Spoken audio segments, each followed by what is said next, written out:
지난주부터 기온이 뚝 떨어졌습니다. 무슨 평균 온도가 무슨 15도가 뚝 떨어지는지 모르겠습니다. 거의 가을이 없다라고 이야기하는 수준이 됐죠. 정말 가을이 이렇게 확 없어져 버렸습니다. 그런데 몇 년 전부터 이렇게 날씨가 추워지면 갑자기 인터넷에 이렇게 등장해서 등장하는 한 종교가 있습니다.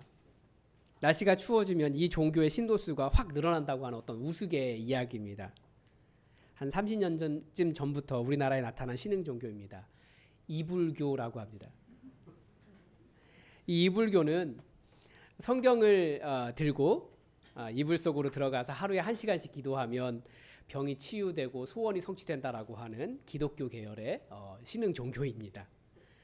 이단이라고 실제 있는 종교예요. 네, 우리나라에. 이단이라고 하기에는 특별히 이단이라고 연구된 적은 없고요. 규모가 적고 아마 기도하면 소원 성취라고 하는 메시지 자체가 기존 교회와 크게 다르지 않기 때문에 아마 이단이라고까지는 그렇게 연구되지는 않는 것 같습니다. 이렇게 보면 기도는 사실 모든 종교에 다 있습니다.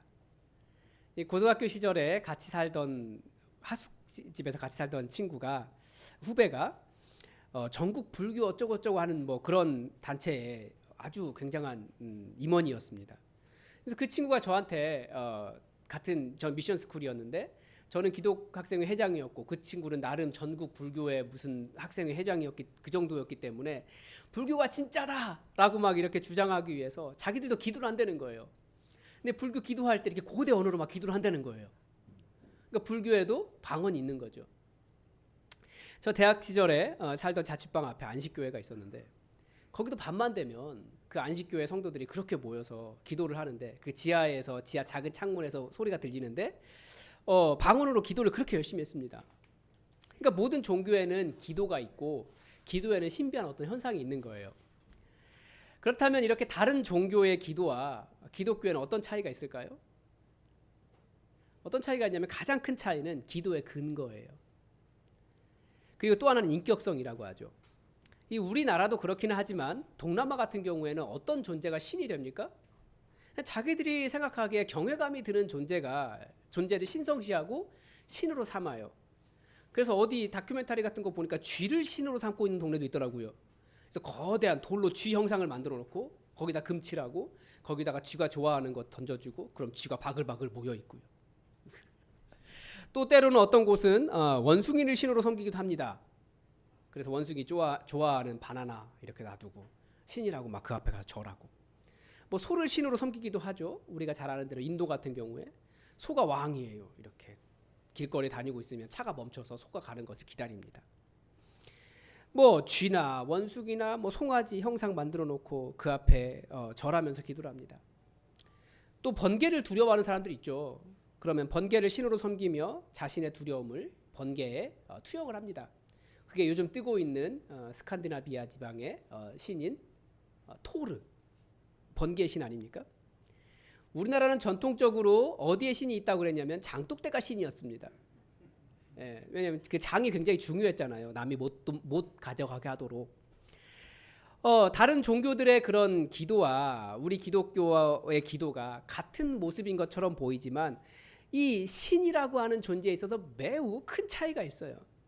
그들의 신을 신이라고 말할 수 없고 그냥 자기가 가지고 있는 경외감, 두려움 이런 것, 인간의 나약함 이런 것들을 신성시해서 거기에 기도하는 거예요. 그러니까 진짜 신이 아닌 거죠. 그리고 또 하나의 차이는 바로 인격성이라고 하는 겁니다. 인격성이라고 하는 것은 만날 수 있다는 거죠. 원숭이 형상 만들었다고 해서 그 신 만날 수 있습니까? 없는데? 그건 돌인데? 그 인격성이라고 하는 거죠. 그래서 그 은혜라고 하는 단어가 하나님의 선물이다라고 말씀을 드리면서 또 십자가 위에서 이루어진 그 하나님 그 예수 그리스도의 모든 일들이 은혜라고 하는 단어로 전문 용어다라고 말씀을 드렸는데 이 인격성이라고 하는 단어도 우리가 알아야 할 일종의 기독교적 용어예요. 하나님을 만날 수 있다. 만나서 사랑하고 대화하고 그분과 교제하고 이게 인격성입니다. 그래서 바로 다른 종교와 기독교를 구분하는 용어가 바로 이 인격성이라고 하는 겁니다. 소통할 수 있다는 거예요. 하나님 만날 수 있다는 거. 그 신이 뭐 쥐를 신이라고 하든 소를 신이라고 하든 돌이든 번개든 장독대든 호주에는 스타워즈 신도 있는 거 아십니까? 자기들 그냥 뭔가 있어 보이면 그냥 신이라고 하는 거예요. 그런 신들은 인격성이 없어요. 뭔가 만들어내려고 하지만 그냥 자신의 경외감, 두려움을 형상화할 뿐입니다. 그래서 이 모든 종교들의 기도가 있지만 또 다른 종교들의 기도는 그 신앙심을 통해서 자신이 뭔가 이렇게 높아지는 거예요. 어느 단계까지? 신내 단계까지. 근데 불교도 그렇게 이야기하지 않습니까? 너 안에 부처가 있다. 그래서 인간이 뭔가 이렇게 위대한 사람이 되어야 되는 것처럼 가르치는 것이 종교들이에요. 근데 기독교는 그렇게 이야기하지 않아요. 자신이 신처럼 높아지는 것을 목표로 하지 않습니다. 오히려 기독교의 기도는 하나님이라고 하는 나 아닌 다른 존재 앞에 나아가 그분 앞에서 나의 소원을 아뢰기도 하지만 그분과 교제하고 그분과 사랑하고 그분이 뭐라고 말씀하시는지 드러내고 그래서 내 안에 있는 탐욕들을 내려놓고 그분의 뜻에 맞춰 살아가는 것이 우리 기독교의 기도이고 우리 기독교의 신앙의 방법입니다. 다시 비교하면 다른 종교의 기도는 뭡니까? 내 소원을 아뢰는 거예요. 응답받는 것이고요. 내 탐욕을 정당화하는 것입니다. 그래서 탐욕이 우상 숭배다라고 성경은 가르쳐주지 않습니까? 반면에 기독교의 여호와 하나님은 오히려 내 소원, 내 욕망, 내 탐욕이라고 부를 수 있는 것을 하나님께서 그거 아니야 라고 말씀하시면 우리는 아멘, 하나님 뜻이 맞습니다 라고 나를 내려놓는 것이 우리의 기도입니다. 틀려요. 그러면서 하나님의 인도하심, 하나님의 선하심을 따라가는 거죠. 그리고 기독교의 기도에 또 다른 목표가 있는데 그것은 뭐냐면 내 소원을 이루는 것이 아니라 하나님 그분을 만나는 거예요. 그게 또 다른 목표입니다. 즉 나 중심이 아니라 하나님 중심이 우리의 기도입니다. 그래서 가장 그 중요한 차이를 우리는 인격성이라고 이야기합니다. 이 모든 것이 인격성이라고 하는 단어가 가지고 있는 의미입니다. 그래서 지난주에 성경을 읽는 이유도 이 인격성 안에서 하나님을 만나고 하나님을 사랑하기 때문에 이루어지는 행위이지 기독교인이라면 성경을 읽어야 한다라고 하는 의무가 아니다라는 말씀드렸어요. 그래서 어떻게 지난주에 말씀을 좀 읽으셨습니까? 의무가 아니라 하나님을 사랑하기 때문에 하나님께서 뭐라고 말씀하시는가? 내 사랑하는 아버지 하시는 말씀 듣기 위해서 우리는 성경을 읽는 겁니다. 기도도 마찬가지라는 거예요.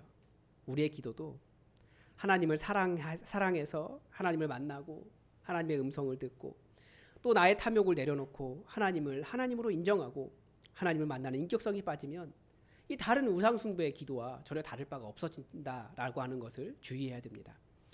그리고 오늘 본문이 바로 우리에게 이 기도의 정신, 그 인격성과 사랑을 잘 가르쳐 줍니다. 그러니까 우리가 하나님을 만나는 인격적인 방법이 말씀, 기도 이렇게 두 가지로 요약할 수 있습니다. 먼저 우리의 기도가 인격적인 첫 번째 이유는 거기에 무엇이 있습니까? 예수 그리스도의 은혜가 있기 때문입니다. 우리는 예수 그리스도의 은혜를 힘입어서 하나님 앞에 설 수 있습니다. 14절입니다. 그러므로 우리에게 큰 대제사장이 계시니 승천하시니 곧 하나님의 아들 예수시라. 우리가 믿는 도리를 굳게 잡을지어다.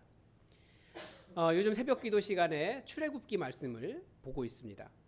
출애굽기에 따르면 하나님께 나아갈 때 어떻게 나아갈 수 있습니까? 굉장히 복잡해요. 굉장히 무서워요. 잘못하면 죽을 수도 있습니다. 구약 시대에는 하나님께 나아가는 방법, 하나님을 만나는 방법은 하나님께서 만나 주시겠다 약속하신 지성소 안에 있는 그룹에서 만났습니다. 그래서 그 지성소에 들어가는 일이 매우 복잡하고 어려웠습니다. 조금만 정결하지 않으면 들어갔다가 죽어서 나올 수도 있었습니다. 그래서 죽지 않기 위해 7일간의 정결 예식을 했고요. 또 회막에 들어가기 전에 또 씻어야 됐고 또 해마다 모든 기구들을 정결하게 하는 정결 예식을 했습니다. 그때마다 소도 죽고 양도 죽고 뭐 그런 일들이 있었습니다. 그렇게 하고도 혹시나 잘못되면 죽을지 몰랐기 때문에 발에 끈을 묶어놨어요. 그래서 그 제사장의 옷 끝에 방울들이 이렇게 달려 있는데 그 방울들 딸랑딸랑 하는 소리가 안 들리면 아, 그 사람 죽었구나. 그래서 그 끈 당겨가지고 그 사람 끌어냈어요. 그리고 하나님을 만나러 가는데 또 직접 못 나가고 대제사장, 그렇게 준비된 대제사장을 통해서만 하나님께 나아갈 수 있었던 것이 구약시대의 방법이었습니다. 그런데 우리에게 대제사장이신 예수 그리스도께서 계시기 때문에 이제는 그런 복잡한 절차 없이 바로 하나님께 나아갈 수 있게 되었다라는 겁니다. 얼마나 큰 은혜입니까? 아멘. 이건 놀라운 은혜예요. 전능하신 여호와 하나님, 그분께 직접 나아갈 수 있는 은혜가 우리에게 주어졌습니다. 그리고 이것이 얼마나 놀라운 은혜였는지 14절 끝에는 이렇게 붙어 있어요. 우리가 믿는 도리를 굳게 잡을지어다. 원어적인 해석은 뭐냐면 이 신앙 고백을 굳게 잡아라, 이런 뜻입니다. 왜냐하면 그 당시에도 그 복잡한 제사장, 그런 제사 형식을 통해서 나아가야 됐기 때문에 그 당시에도 엄청나게 파격적인 일이었지만 사실 지금도 그래요. 로만 카톨릭은 어떻게 하고 있습니까? 하나님께 바로 못 나가요. 그들의 사제, 신부를 통해서 나아가야 됩니다. 신부에게 못 나가니까 그래, 신부에게 그거 고백, 고해성사 이런 거 하고, 그리고 기도할 때 누구에게 합니까? 성인에게 해요. 저번에도 한번 말씀드린 적이 있는데 왜 성인에게 기도한다고요? 성인은 그래도 나보다 하나님과 더 친하고, 그리고 하나님의 그 보좌 바로 근처에 있을 거기 때문에 내 소원을 성인에게 아뢰면 성인이 하나님께 이렇게 얘기해 줄 것 같은 어떤 민원 해결사, 보좌관, 이런 식의 의미를 가지고 있기 때문에 성인에게 기도합니다. 그러나 그게 아니라는 거예요. 우리가 직접 나아갈 수 있다라고 하는 이 신앙 고백을 굳게 잡아라. 우리에게는 예수 그리스도 계신다. 예수 그리스도의 은혜가 있다. 그런 복잡한 절차 필요 없다. 우리 바로 하나님께 나아갈 수 있다. 직접 하나님의 보좌에 나아가라. 그게 바로 우리 예수님께서 열어주신 은혜의 문입니다. 우리는 그 은혜에 힘입어 하나님 보좌 앞에 바로 나아가는 거예요. 이것은 뭡니까? 하나님을 만날 수 있는 자녀의 특권입니다. 우리 하나님의 자녀예요. 그래서 우리 그리스도인의 기도는 자녀가 부모님과 직접 소통하는 것과 같습니다. 여러분 여러분이 자녀이기도 하고 여러분의 자녀가 있기도 할 텐데, 여러분 자녀가 만약에 그 부모와 대화할 때 핸드폰 통해서 한다고 그러면 집에 바로 옆에 있는데 그게 말이 되겠습니까? 아니라는 거예요. 나아가라는 거 직접. 그런데 아이는 태어나서 어떻게 부모와 소통합니까? 아이를 잘 보면요, 아이는 계속해서 엄마의 눈을 쳐다봅니다. 그러면서 언어를 하나씩 배워요. 엄마, 아빠. 그러면서 자기 자신의 마음을 표현하고요, 부모와 사랑을 배워갑니다. 그러니까 우리의 기도는 바로 그런 인격적인 사랑의 관계를 배워가는 과정이기도 해요. 부모와 자녀가 누리는 그 사랑의 관계가 바로 기도라고 하는 관계에 들어있습니다. 그러니까 우리의 소원만 간절히 외친다, 이게 아니고 우리가 하나님과 사랑의 관계, 그 인격적인 관계를 나누는 게 기도라는 거예요. 그런데 이 관계를 막는 15절에 보면 우리가 기도할 때 우리가 극복해야 하는 장애물이 있다는 것을 또 가르쳐 줍니다. 뭐냐면 우리에게 있는 대제사장은 우리의 연약함을 동정하지 못하실 리가 아니요 모든 일에 우리와 똑같이 시험을 받으신 이로되 죄는 없으시니라. 여러분 부족한 목사를 좀 이해해 주십시오. 제가 관계의 기도를 배워가기 전까지 저에게 기도는 뭐였냐면 사실 좌절되는 거였고요, 분노였고 거절당한 감정이 있는 그런 상징이었습니다. 답을 모르는 게 아니에요. 그런데 목사님들이 가르쳐 주신 대로 응답이 되지 않았기 때문에 기도하면 할수록 약간 하나님은 멀리 계신다? 내 기도는 듣지 않으신다? 저 사람만 사랑하신다. 그런 느낌이 있는 게 기도였어요. 대체 기도를 잘 들어주시는 분들은 어떤 분이시기에 하나님께서 그 사람만 그렇게 사랑하시는가라고 하는 생각을 했습니다. 쉽게 말하면 하나님은 나를 모르신다, 그런 거였죠. 그래서 많은 사람들이 실제로 기도하면서 이런 좌절을 겪을 때마다 하나님은 60억 인구 중에 어떤 사람만 사랑하시지 모든 사람은 사랑하셔도 나는 안 사랑하지 않으셔 라고 하는 감정을 가지고 있기도 합니다. 그런데 오늘 말씀은 뭐라고 이야기하냐면 우리의 대제사장이신 예수님은 심지어 우리가 가지고 있는 그런 좌절까지도 다 우리와 똑같이 경험하신 분이시라고 가르쳐줍니다. 15장 7절을 보면 뭐라고까지 이야기하냐면, 한번 15장 7절을 볼까요? 15장 7절이 아니죠? 죄송합니다. 15장 7절이 없어요. 5장 7절이요. 네. 5장 7절에 보면 그는 육체로 계실 때 자기를 죽음에서 능히 구원하실 이에게, 그러니까 하나님에게 심한 통곡과 눈물로 간구와 소원을 올렸고 그의 경건하심으로 말미암아 들으심을 얻었느니라. 우리가 복음서를 보면 우리 예수님께서 굉장히 초월적인 삶을 사신 분이시잖아요. 그런데 그분이 어떻게 하셨다고요? 심한 통곡이 뭔가요? 성경 원어에 보면 울부짖었다고 돼 있어요. 하나님도 울부짖으셨어요. 눈물로 간구와 소원을 올렸고 눈물을 흘리면서 우리 예수님도 기도하셨어요.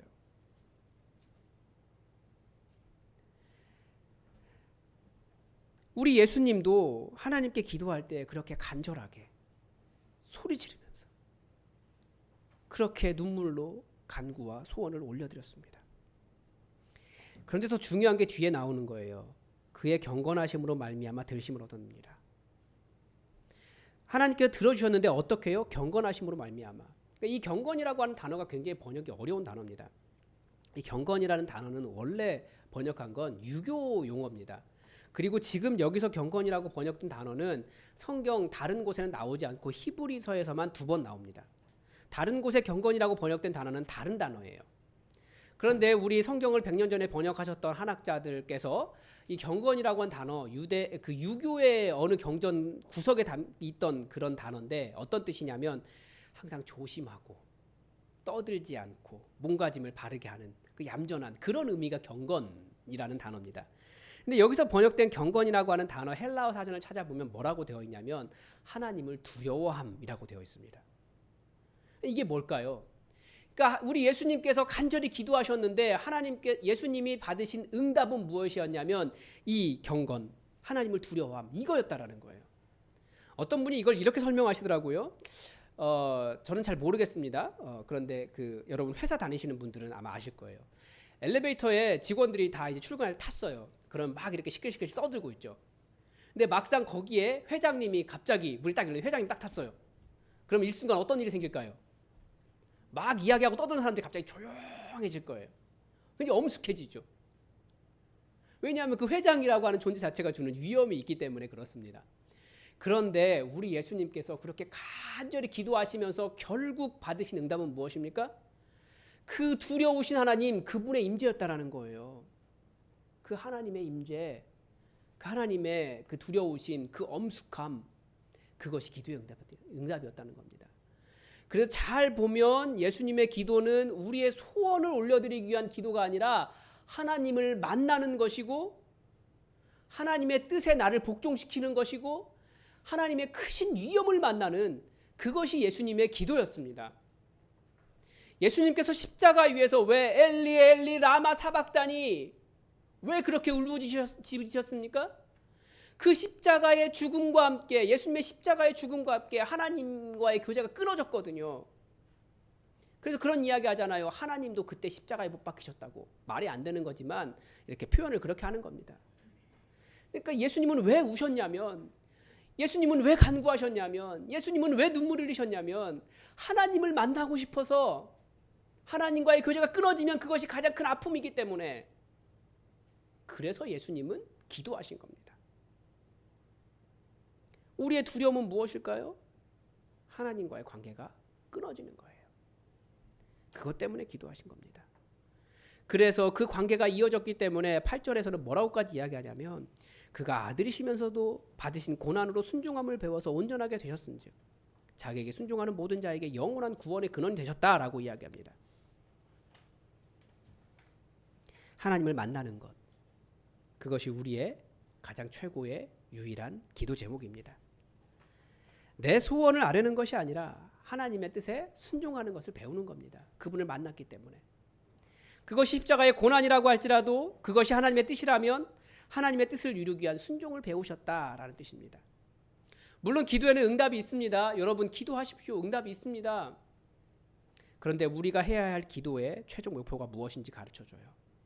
내 소원을 이루기 위한 기도가 아니라 하나님을 만나고 나를 통해 하나님의 뜻을 이룰 수 있다면 그것이 영광입니다. 하나님의 뜻을 이루기 위해 나 자신을 쳐서 복종시키고 하나님의 뜻을 이루기 위해 다시 말해 사명을 이루기 위해 죽음도 불사하겠습니다라고 하는 상태까지 나아가는 것, 이것이 우리의 기도의 원뜻입니다. 우리 예수님이 우리 상황 다 아세요.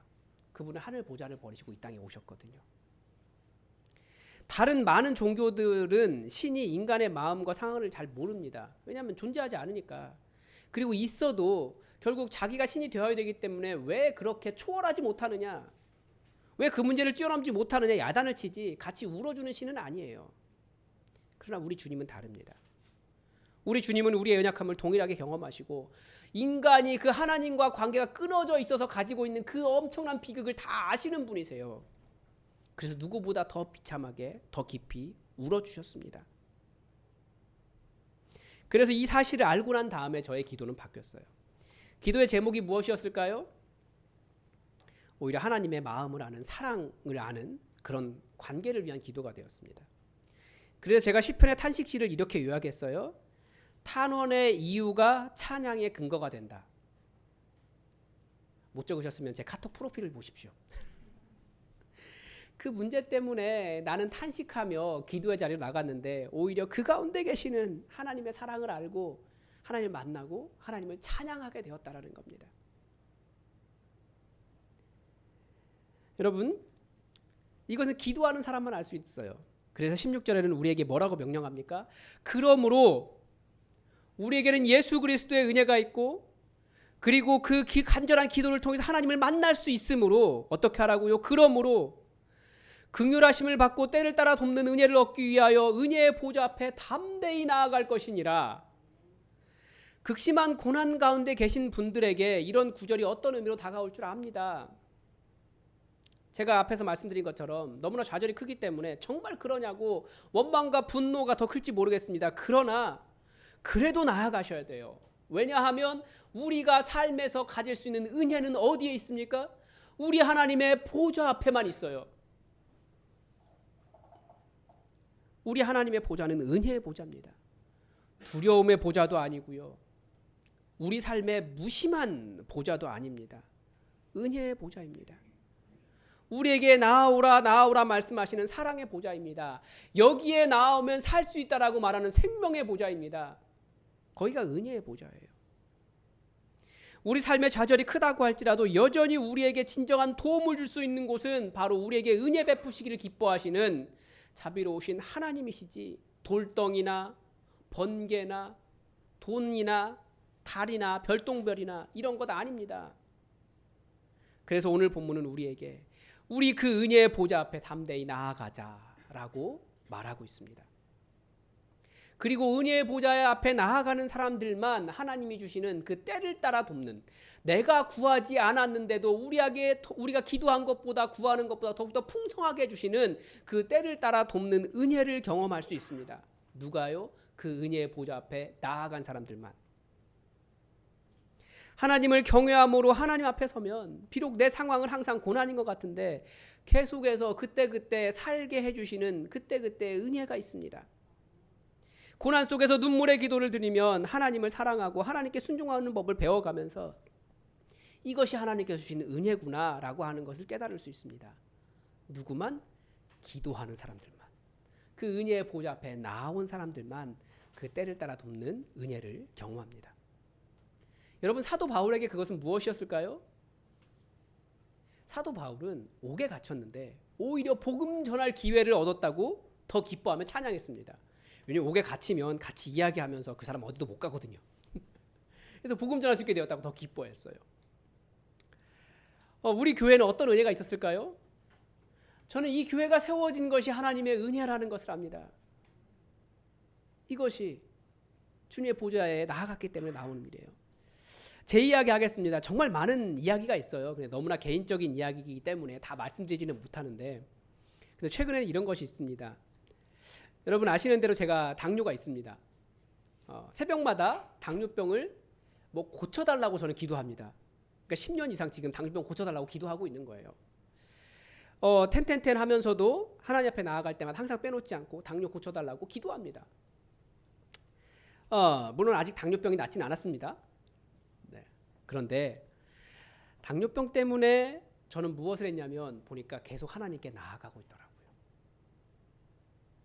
그 기도가 하나님을 만나는 기도가 되었던 겁니다. 그래서 당뇨 생각해 보니까 당뇨 때문에 사명을 발견했고요. 하나님 앞으로 계속 나아가는 기도를 하게 되었고요. 좌절할 때마다 그 탄식 때마다 더 하나님께 나아간 찬양의 이유가 됐어요. 그래서 기도할 때 말씀도 보고요. 기도할 때 찬양도 하고요. 기도할 때 새로운 힘을 얻었고요. 하나님께 주시는 위로도 많이 경험하고 있고요. 하나님을 더 알게 되어가고 있습니다. 그러니까 보니까 기도의 응답 때문에도 감사하겠지만 사실은 기도에 더 중요한 것은 뭐냐면 정말 기도하고 있는가, 그 은혜의 보좌 앞에 나아가고 있는가, 그 은혜의 보좌 앞에 나아갔는가, 이게 더 중요한 일이더라고요. 그러면 때를 따라 도는 은혜가 풍성하게 열립니다. 그러니까 기도는 하나님을 만나는 그 시간 자체이고 하나님을 만나는 그 자체에 복이 있습니다. 그래서 여러분 저 보시는 데는 어떻습니까? 굉장히 건강해 보이지 않습니까? 사실 매우 건강합니다. 온몸이 근육질이에요. 지금 허벅지가 터져 나갈 것 같아요. 근육이어가지고. 관리도 잘하고 있어요. 그런데 그 기도 때문에 하나님을 만나고 있으니까 더 큰 기쁨이 있습니다. 그게 은혜더라고요. 그래서 탄식의 이유가 더 하나님을 만날 만한 이유가 돼요. 그래서 기도는 기도하는 사람이 그 시간 안에서 누리는 그 시간 자체, 그게 복입니다. 하나님을 만나기 때문에 그렇습니다. 바로 여기서 경건이라고 번역된 그 하나님의 위엄을 만나고 있기 때문에 그렇습니다. 여러분, 다시 한번 말씀드리지만 지난주에도 하나님의 음성을 듣는 것, 성경을 읽어야지 듣는 거예요. 마찬가지로 여러분, 은혜의 보좌는 누가 누릴 수 있습니까? 하나님의 보좌 앞으로 나아간 사람들만 누릴 수 있습니다. 기도하면 누리고 기도하지 않으면 못 누립니다. 근데 기도라고 하는 것이 그냥 내 마음속에 하나님 걸어가면서 하나님 저 도와주세요 이렇게 말하는 게 기도가 아니에요. 그건 그냥 자기 생각에 흘러가는 거고 자기 마음의 소원이죠. 기도라고 하는 것은 구체적인 시간과 장소를 구별해서 하나님 앞에 나아가야 되는 겁니다. 그때만 경험할 수 있는 하나님의 강한 임재가 있어요. 여기서 경건이라고 번역된 그 하나님의 위엄, 하나님의 두려움, 우리 가운데 임하신 그 하나님의 역사가 있습니다. 오늘 본문의 권면이 그거예요. 기도의 자리로 나아가라고. 고난 중에 계십니까? 탄식이 크십니까? 우리 주 예수님도 그렇게 기도하셨습니다. 심한 통곡을 하셨고 눈물로 간구와 소원을 올려드렸습니다. 그런데 우리 주님은 그 기도를 통해서 결국 하나님을 만나셨습니다. 그것이 들으심을 받은 것이라고 이야기하고 있습니다. 우리 주님은 그 정도로 우리의 모든 연약함을 다 아십니다. 그러나 최고의 해답은 그 하나님 만나는 겁니다. 그리고 우리 주님이 결국 기도에서 보여주신 것은 기도만이 우리를 때를 따라 돕는 은혜의 보좌 앞으로 인도한다는 겁니다. 기도하는 사람이 은혜의 보좌를 누릴 수 있습니다. 기도하는 사람만 그 기도 시간에 하나님을 만날 수 있습니다. 참 그런데 걱정이 돼요. 왜냐하면 이런 설교하고 나면 꼭 뭐 징크스라고 말하기는 좀 그런데 내일 새벽 기도에 가장 적은 수가 나온다는 거죠. 경험상 그래요 지금. 여러분, 기도는 기도 제목이 있어서 기도의 자리에 나오는 게 아니에요. 기도는 그 시간 자체예요. 그 시간에 그 은혜의 보좌에 나아갈 때 하나님을 만날 수 있기 때문에 그 기도 자체가 은혜예요. 하나님을 만나는 은혜의 보좌 앞에 그저 나아가 하나님을 만나고 있는 그 시간 자체가 기도예요. 내 소원을 올려드리는 것이 아니라. 여러분, 제 아들이 항상 저에게 언제 집에 들어오냐고 전화를 합니다. 들어갈 텐데 꼭 전화를 해요. 뭐 그렇게 한다고 제가 집에 들어간다고 해서 뭐 같이 놀아주는 것도 아니고 뭐 아이와 이야기를 친근하게 한다는 것도 아니고 뭐 그렇습니다. 그런데 항상 제가 자기 주변에 있기를 바라는 거예요. 그래서 얘가 아직도 저에게 맨날 자기 전에 아빠 사랑해요 하고 자요. 그게 기도입니다. 어떤 소원이 있어서 아니면 뭐 어떤 그 만남의 강도가 밀도가 굉장히 높아서 이게 아니에요. 옆에 있는 거예요. 그래서 은혜의 보좌에 나아가십시오. 이건 누구든지 나아갈 수 있어요. 우리에게 주어진 특권이고 우리에게 주어진 은혜입니다. 문제는 안 나가서 그런 거죠. 나가면, 만나면, 시간을 구별하면, 하나님 앞에 나아가면, 그러면 하나님 만나는 은혜가 있어요. 그래서 우리의 핵심은 뭐라고요? 신앙의 핵심은 인격성, 하나님 만나는가. 내 소원 다 아뢰지 못해도 하나님 만나는가. 그러면 예수님이 받으셨던 그 응답처럼 하나님이 임재하시는 그 위험을 만나는 은혜가 있을 겁니다. 여러분, 기도의 자리로 나아오십시오. 하나님을 만나는 그 시간 자체가 기도입니다.